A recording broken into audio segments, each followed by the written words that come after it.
wind swept across the open plains like a restless spirit, carrying dust and late summer heat toward the tiny frontier town of Willow Bend. The sky hung wide and endless over the land, gold bleeding into rose as the sun dipped behind rolling hills. Horses stamped outside the old white chapel on the hill, their reins tied to the fence rails, while inside, candles flickered with a kind of stubborn warmth. People filled the pews, chattering, whispering, shifting in anticipation. A wedding in such a small town was always an event, but this particular wedding, was different. Everyone knew the bride didn't want it. Everyone except the groom, who insisted she would learn to want it eventually.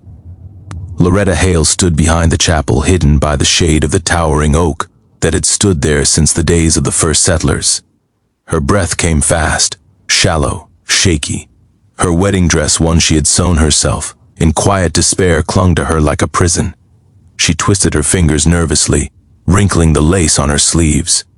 Her mind felt like a bird trapped in a cage, flapping hard against the confines. She could hear the people inside talking, laughing, unaware that the bride had not yet appeared. Her mother's voice rose above the murmurs, giving her a last stern warning.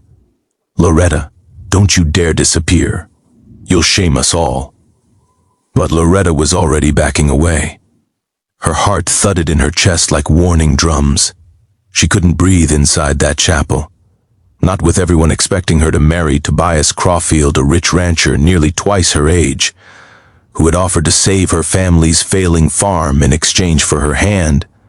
Love had nothing to do with it. Duty had everything to do with it. But Loretta wanted more.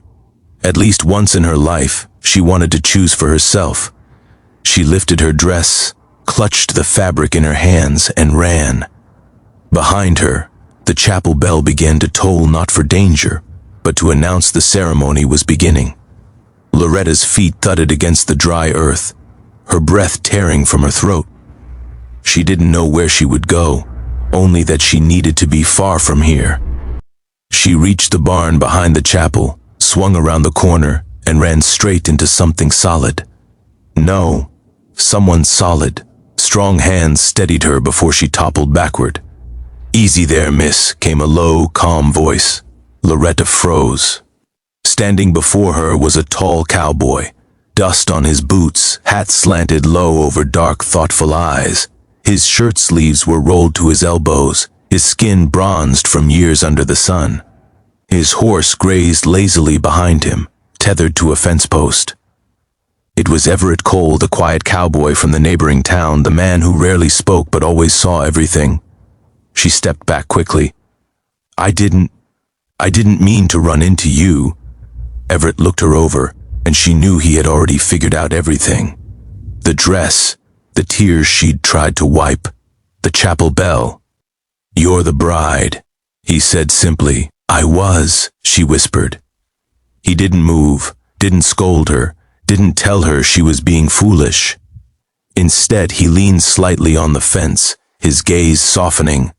"Running away?" he asked. Loretta swallowed hard, trying. There was a moment quiet, suspended, where the whole world seemed to hold its breath.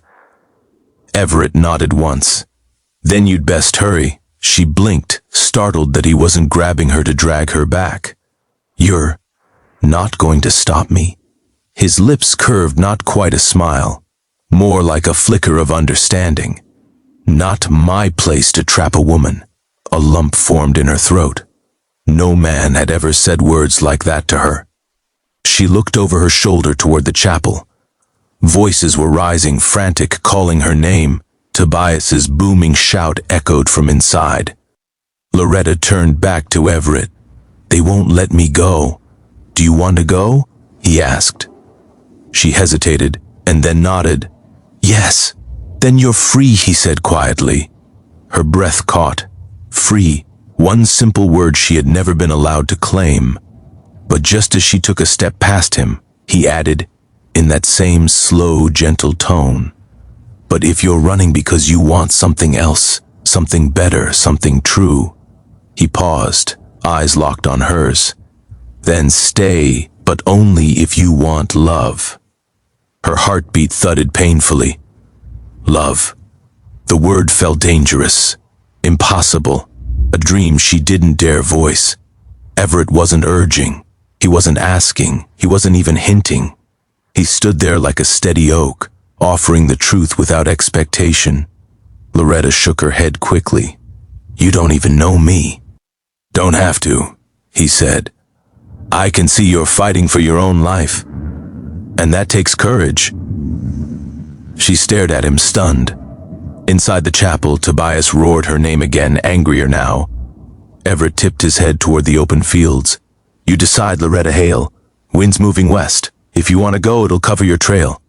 Her knees trembled. Her mother's fear, her father's debts, the pressure of a town full of whispers. Tobias's threat, marry him or lose everything. And then Everett's quiet voice, steady and sincere. You're free, but stay if you want love. She didn't know Everett, but she knew freedom. She knew its taste now, and she knew, deep in her chest, that this cowboy wasn't lying. He didn't want to own her, didn't want to cage her, just offered her a choice, the one thing no one else had given her. Loretta took one shaky step backward, away from him. Everett didn't stop her. Another step. Everett didn't move. A third. She waited for him to look disappointed, to look relieved, to look anything. He only watched her with calm eyes, letting her breathe, letting her choose. Then Loretta turned and ran again. But this time she wasn't running from the wedding. She was running toward her future, toward the open plains, toward a life she could shape with her own hands, toward the unknown. Everett waited until her white dress disappeared into the tall grass, swallowed by dusk. He didn't follow her. He simply pushed away from the fence, mounted his horse, and rode slowly toward the sound of angry voices and pounding footsteps. Tobias Crawfield stormed toward him, red-faced, spittle flying. You there, you seen my bride? Everett tilted his head slightly. You mean the woman trying to run from you? Tobias stiffened. She didn't run. Everett raised one eyebrow. Then why are you chasing her? Tobias opened his mouth, closed it, then growled. Just tell me where she went. Everett looked toward the hills, the direction opposite from where Loretta had run. Think she went that way, he said casually. Tobias swore under his breath and motioned to the others. Find her. She can't have gotten far. The men ran toward the hills. Everett watched them disappear into the trees, still calm, still steady.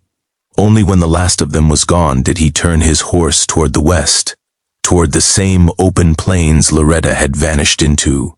He didn't chase her. He didn't call her name. He just kept a steady pace, far enough not to frighten her, close enough to make sure she didn't get lost in the wild land before nightfall. He would follow the trail until he saw her again, only long enough to ensure she reached safety. After that, it was up to her. Loretta ran until her legs burned, until her breath came in ragged gasps. She stumbled over rocks and roots, her dress snagging on thorns. But she didn't stop. When she finally did, the sky had darkened and her lungs felt raw. She stood in a clearing near a small creek, moonlight shimmering off the water. Her heart pounded as she listened for riders. She heard nothing. Silence stretched around her like a blanket. She bent over, hands on her knees, catching her breath. Tears burned her eyes but didn't fall. She had done it. She had escaped. She sank onto a fallen log and stared at her reflection in the stream.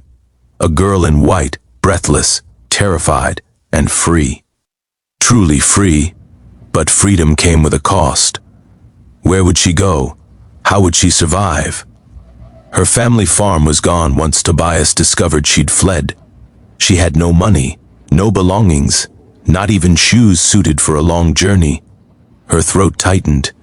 Had she done the right thing? A distant rustle made her whip her head up. Everett's horse appeared first, stepping into the moonlight, then Everett himself, leading it by the reins, walking slowly so as not to alarm her. Loretta's breath caught. Did you follow me?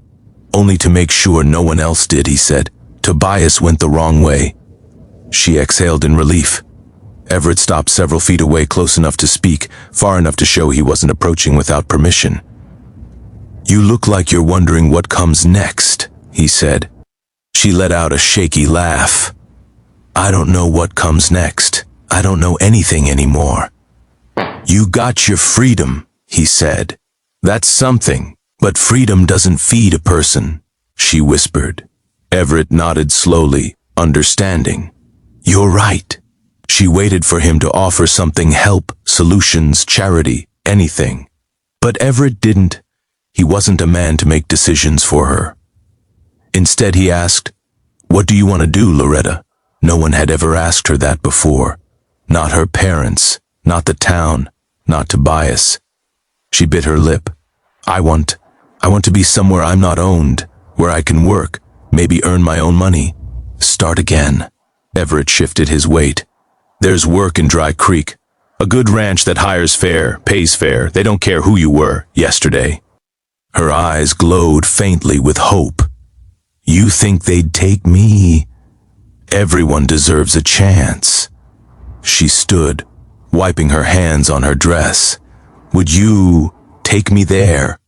Everett's gaze softened. "Only if that's what you want." Loretta stepped forward closer, and for the first time since she met him, she felt something warm ignite in her chest. Not fear, not desperation. Something gentler, something she didn't even have a name for yet. "Yes," she said quietly, "I want that." Everett nodded once. "Then you ride with me." He held out his hand, not to claim her, not to bind her, but to help her onto his horse. Loretta stared at it. It wasn't a command. It wasn't an expectation. It was an invitation, one she accepted. She placed her hand in his, feeling warmth spread through her arm. Everett helped her onto his horse, climbed up behind her, and kept a respectful distance so she could breathe easily. As they rode through the moonlit plains, Loretta leaned the slightest bit back, just enough to feel the steady rise and fall of his breathing. It comforted her more than she expected. After a long silence, she whispered, "Everett, when you said, 'Stay if I want love,'" she paused. "What did you mean?" He took a moment before answering, his voice low, honest. "I meant that love is a choice, yours, not anybody's to force. I'd never ask it of you unless you wanted it yourself." Her throat tightened. "And if I ever did want love," he looked down at her, though she couldn't see his eyes in the dark, "then I'd be right here." Loretta exhaled slowly. For the first time in her life, she felt safe, and though freedom was the thing she had run toward, she realized something else as Everett guided the horse across the quiet land.